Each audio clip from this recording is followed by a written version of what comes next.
I think a lot of times in the Black community, we think that because family is family, that they should always have access to us and we should always love and we should always allow them to be able to come back into our space.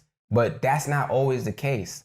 So the other day I put up a video of my healing journey. It was basically a meme, a video of me basically talking about my healing journey over another video of people, a Black man and some of his friends on a roller coaster, right? And so it's supposed to be funny, it's supposed to be entertaining, basically go through my actual healing journey and the steps that I took to actually heal.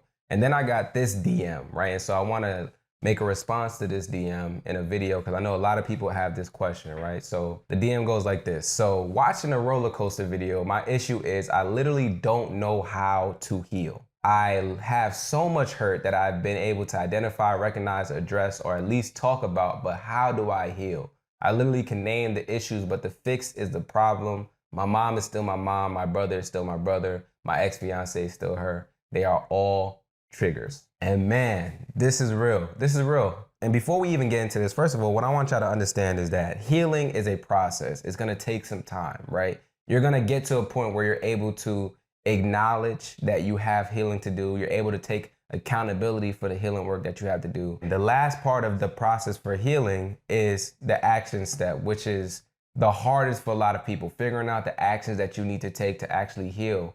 And a lot of us learn those actions, those tools, those tips, those techniques in therapy. So I will never try and sit here and give y'all all of those actions, all of those tools, all of those tips in one video because it's impossible. So if you are interested in starting therapy, we have low-cost therapy available. It's $50 or less per session. This is individual therapy only, and that is available to anybody who joins a Black Man Safe Haven. Safe Haven is a holistic healing platform dedicated to getting Black men the care that they need on their healing journey. So we have a support network of over 70 Black men right now, over 30-something Black men inside of Safe Haven that are actually getting low-cost therapy, and we'd love to help you as well. So if you're interested in that, click the link below, expressyourselfblackman.com/safe-haven, and you will get the information that you need to join Safe Haven and take your healing journey to the next level, right? So let's get into the actual video. At the root of the DM is basically,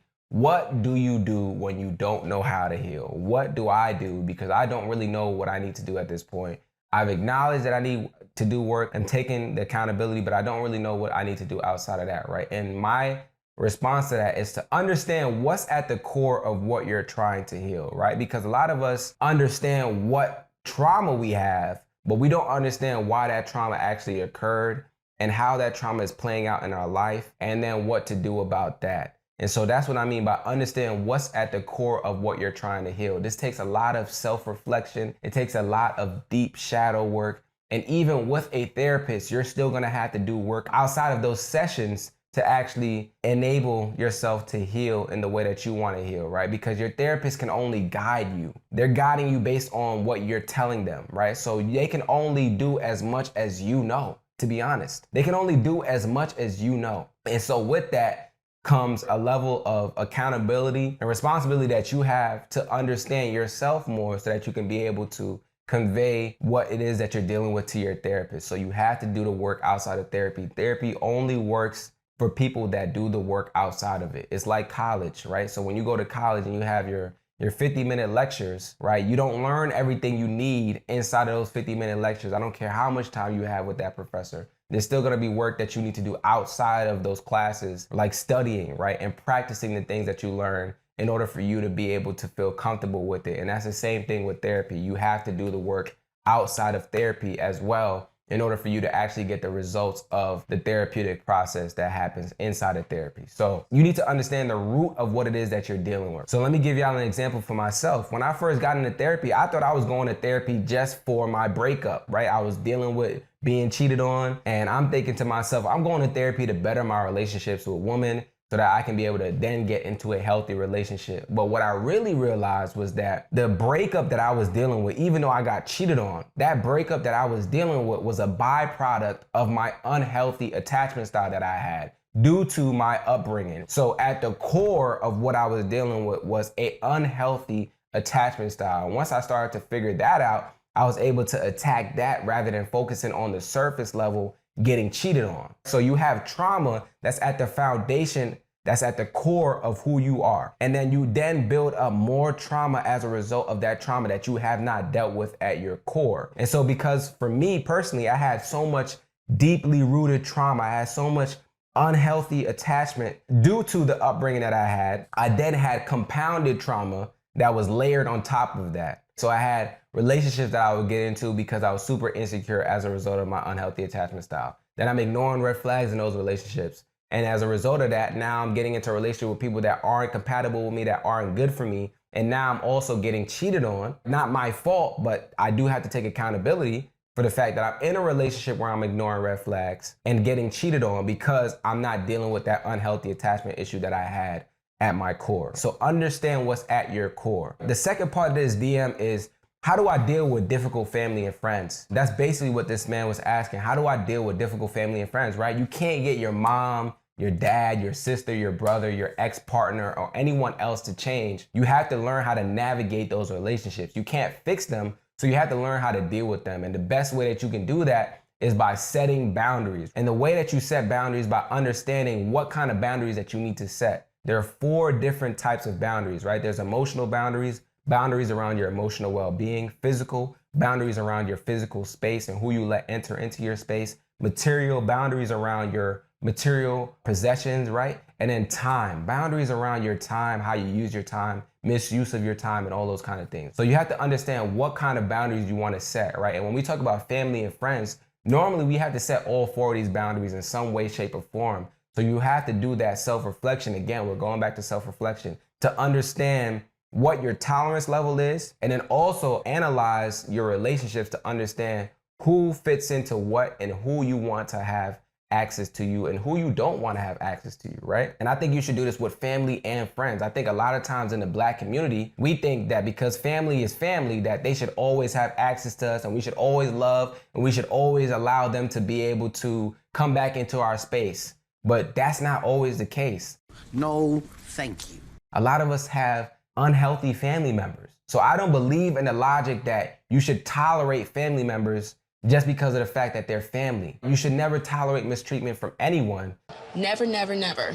So set those boundaries appropriately based on the relationships that you have with your family and your friends, and understand those people for who they are and not who you want them to be. Because a lot of times the who you want them to be will force you or push you to lower your boundary and allow them to then hurt you even more. So don't lower your boundary. If you know that that person is not good for you, set that boundary appropriately. And sometimes that does mean cutting people off. Sometimes that does mean cutting family off. I don't believe that you should keep family around and that you should keep people around you just because of the fact that they're family and that they have a certain title. That is a recipe for disaster, bro. That is a recipe for disaster, right? You're gonna be basically compromising yourself for the simple fact that somebody else is family and that you want to continue a relationship with somebody even though they're harming you. If you feel like you're constantly getting mistreated by your family and you've been vocal about it before in the past and you've told them and you've set your boundaries and you try to enforce your boundaries, sometimes it's necessary for you to cut that person off.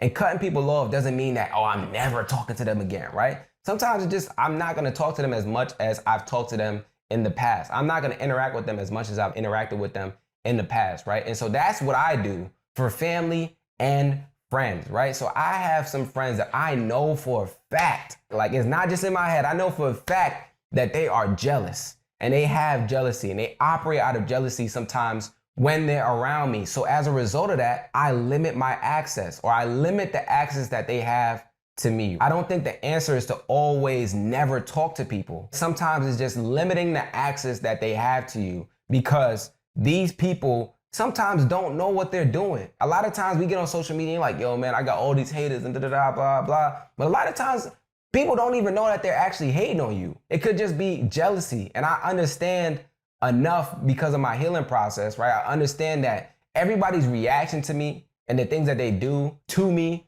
isn't a personal attack on me. A lot of the things that people do is as a result of things that they're also dealing with internally. And a lot of times it doesn't have anything to do with you. It has everything to do with them.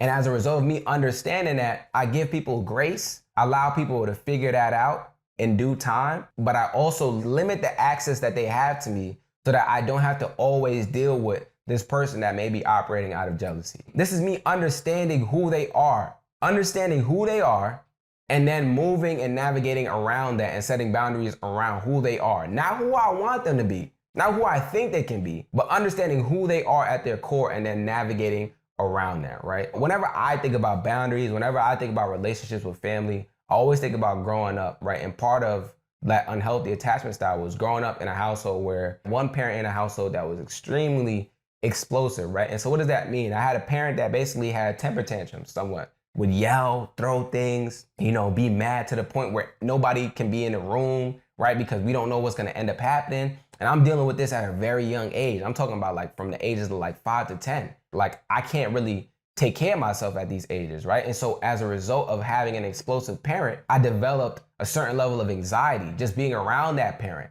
That also can play into that unhealthy attachment style and the relationships that I had moving forward into my teenage years and my adulthood years. And so again, understanding at the core of what it is that you're dealing with, right? So me having that explosive parent also made me, not only did I have anxiety as a result of that, but I got really good at reading body language just as a survival mechanism. So I can read body language very well now, right? Because I had to learn how to do that at an early age. I had to learn how to read one of my parents' body language at an early age for survival, right? Because if I'm not reading that body language, I don't know what's going on with that person and I don't know if I'm safe or not.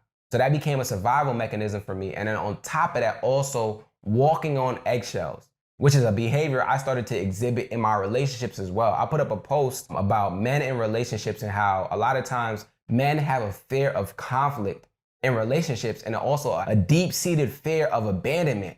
And a lot of this comes from childhood. Sometimes when you have an explosive parent, you fear conflict because you don't know how that person is gonna react to conflict. When you get into relationships, you start to fear conflict with your partner as well because you're reenacting what has happened when you were younger, right? You had an explosive parent. You didn't know how they were gonna react to conflict. So now you're in a relationship and subconsciously, right, or unconsciously, you're doing the same things, you're exhibiting the same behaviors because that's something that you dealt with in childhood. And when we can start to connect these things, that's when we can start to really heal and understand what we need to heal from, right? So for those of y'all that are going through this, where you have difficult family, you have difficult friends, just understand it's not just you. A lot of people deal with it, and give yourself grace, give yourself time, because healing is a process. And with that being said, I love y'all. I hope y'all are good. Leave any comments below.